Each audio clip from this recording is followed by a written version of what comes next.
The seventh day of the Alex Murdaugh murder trial has officially wrapped up, and in large contrast to yesterday, we heard from many more witnesses.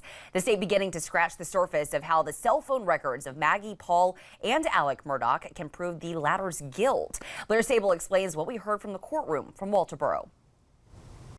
The state is now building momentum towards proving how they believe the accused was at the scene of the crimes on June 7th, 2021. Today we heard hours of tedious details about the records kept on Paul, Maggie, and Alex Murdaugh's phones, including their texts, calls, and even step movements. It's not 100% accurate as far as the steps.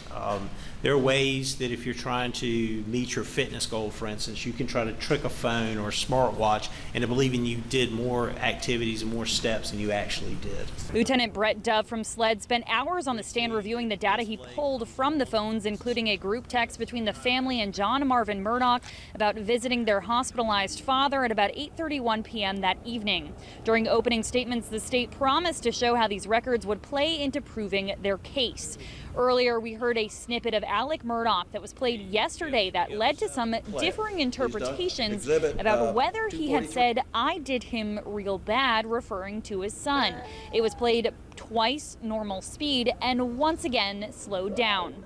SLED Special Agent Jeff Croft doubled down that he heard Murdaugh say "I" and not "they." I'm 100% confident in what I heard and I interpreted him as saying. Well, during that same cross-examination, we also learned that the state does not have either murder weapon, despite the several Murdaugh family-owned guns that were submitted into evidence yesterday. Reporting from Colleton County, Blair Sable, Live 5 News.